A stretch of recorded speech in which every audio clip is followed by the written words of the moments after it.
Não é sobre ter razão, é sobre ouvir com o coração. José fala, Maria explica. No fim, o amor sempre fica.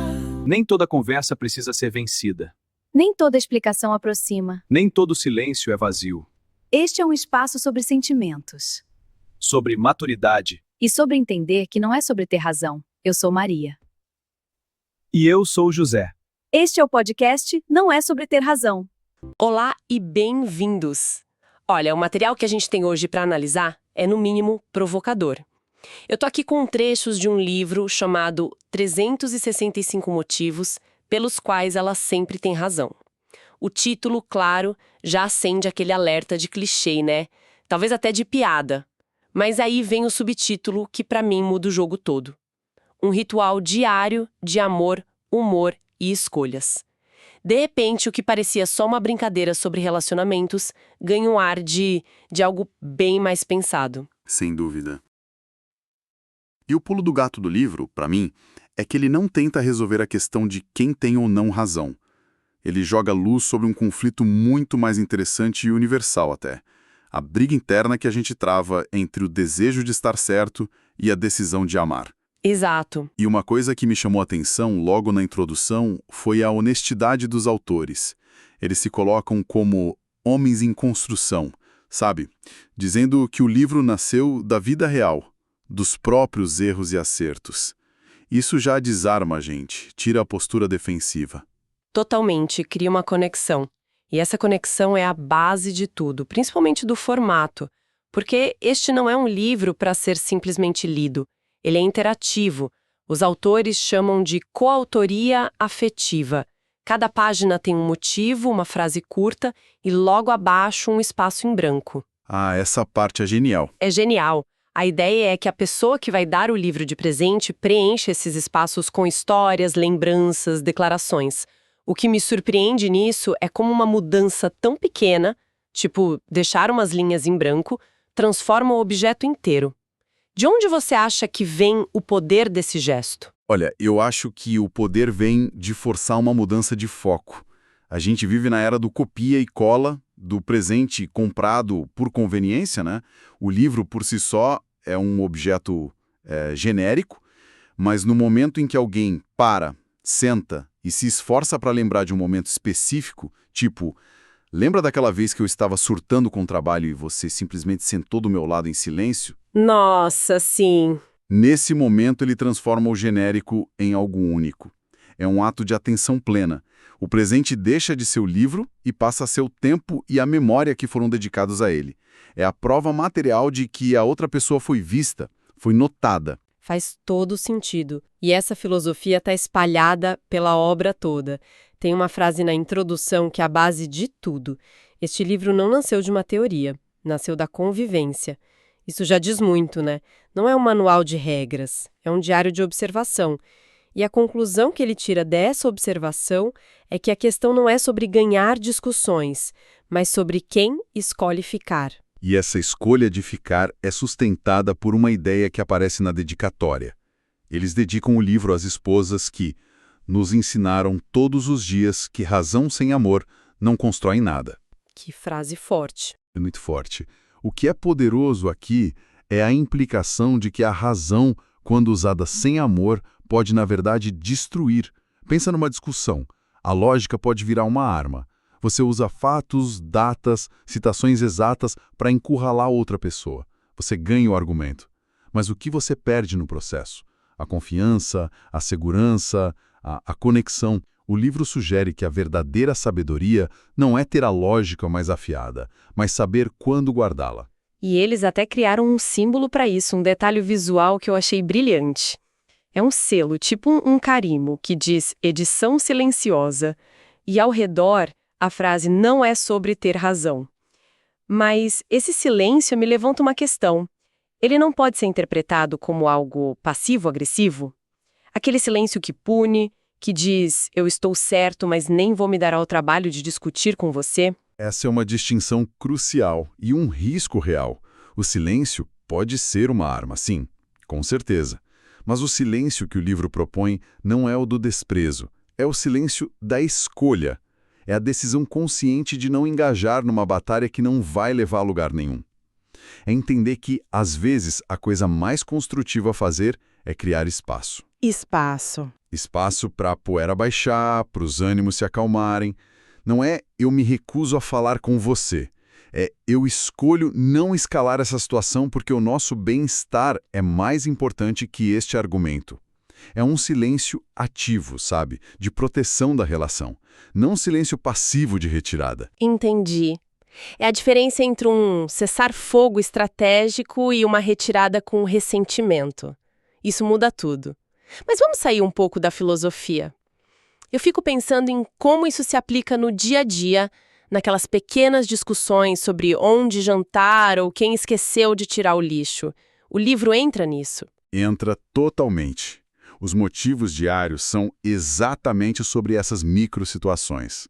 E já no capítulo de janeiro, alguns padrões ficam muito claros. Por exemplo, o motivo número 1. Porque ela pensou antes de falar. Eu falei antes de pensar. Clássico. E o motivo número 4. Porque ela não precisava provar nada. Eu precisava ganhar. E foi aí que eu perdi. Juntos, eles pintam um quadro muito nítido. Sim. O primeiro é sobre impulso versus reflexão. Quem nunca passou por isso, né? Você solta uma frase e no instante em que ela sai da sua boca, daria tudo para poder engolir de volta.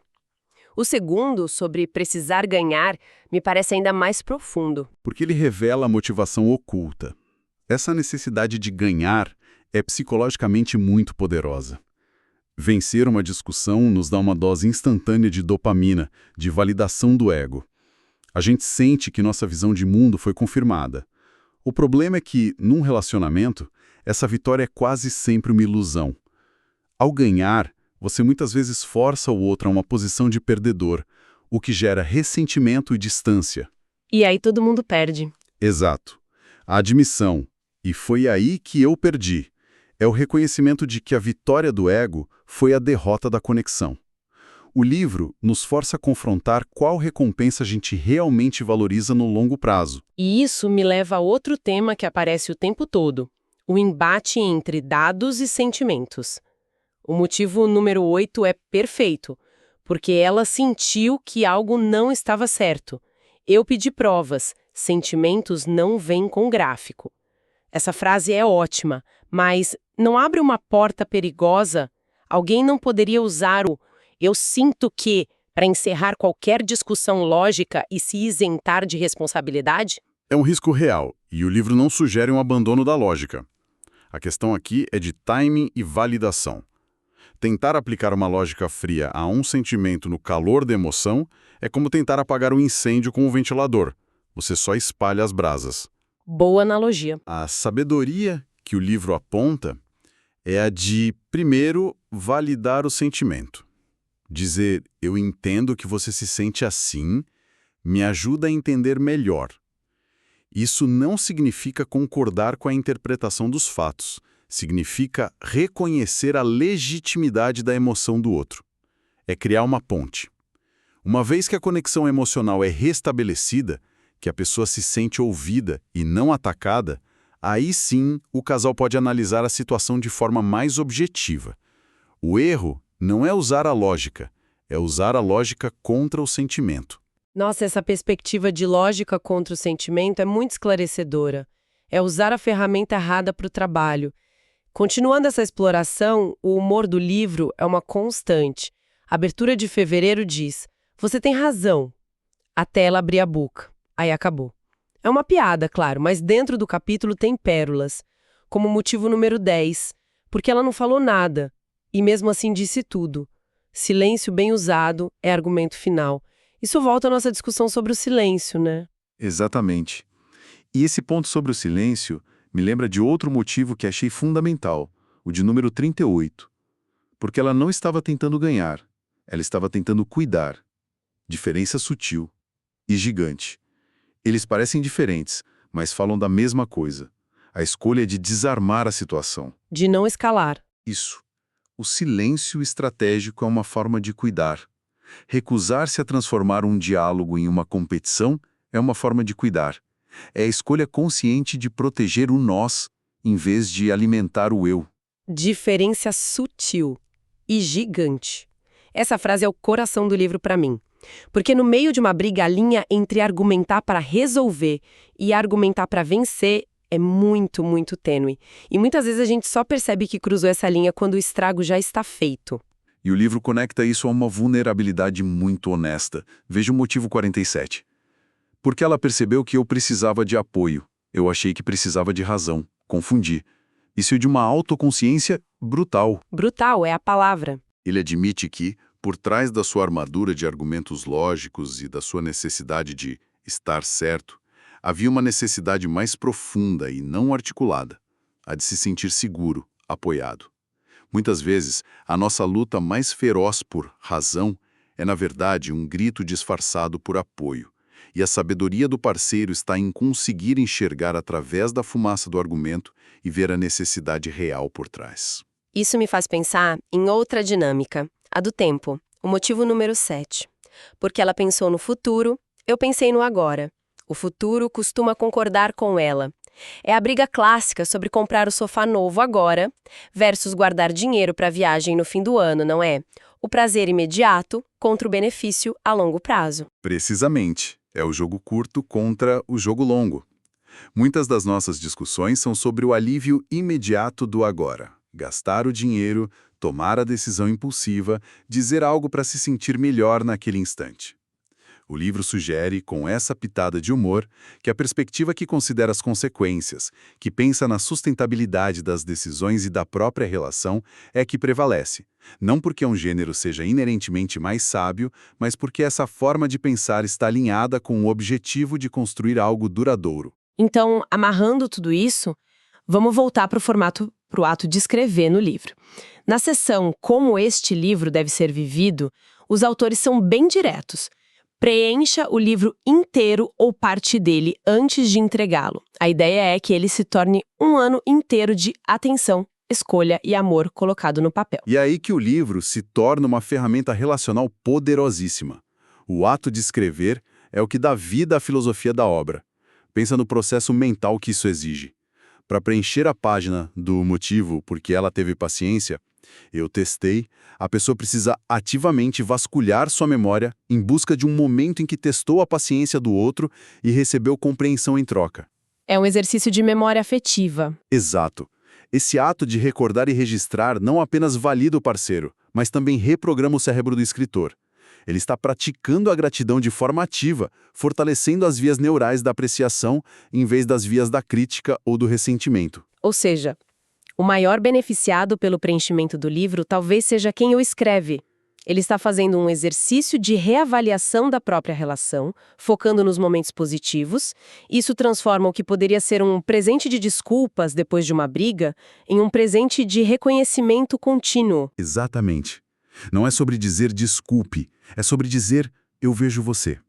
Eu vejo sua paciência, sua intuição, seu cuidado, sua visão de futuro. O humor do livro é a porta de entrada, mas o ato de escrever transforma a piada em um testemunho. O livro vira um artefato da relação, um registro tangível de por que a escolha de ficar foi feita dia após dia. É por isso que a frase final daquela sessão é tão definitiva. Este livro não é sobre provar que ela tem razão, é sobre mostrar, dia após dia, que ela foi escolhida. A razão final não é lógica, é a escolha. A escolha ativa e diária de amar. Resumindo nossa conversa, então, 365 Motivos se revela uma obra muito mais esperta do que o título sugere. Usa o humor como uma isca para nos puxar para uma reflexão bem séria sobre as escolhas que sustentam o amor. A lição não é sobre submissão, mas sobre a maturidade de colocar a saúde do relacionamento acima da necessidade do ego de estar certo. E tem um motivo, o 31, que para mim resume o peso de tudo isso de forma arrepiante. Porque ela continuou ali, mesmo depois de tudo. E isso vale mais do que qualquer discussão. Isso nos deixa com um pensamento final. O livro, claro, é focado na dinâmica de um casal heterossexual escrito sobre uma perspectiva masculina. Mas a sua essência, essa tensão entre o ego e a conexão, é completamente universal. Isso levanta uma questão importante para a gente refletir. Como esses padrões de ter razão versus escolher cuidar aparecem em outras relações importantes da nossa vida, com amigos, com familiares, no ambiente de trabalho. O impulso de vencer um argumento é uma característica tão humana. O que seria necessário em qualquer uma dessas relações para pausar, respirar fundo e escolher a conexão em vez do orgulho, não importa quem esteja do outro lado da conversa. Não é sobre ter razão, é sobre ouvir com o coração. José fala, Maria explica. No fim, o amor sempre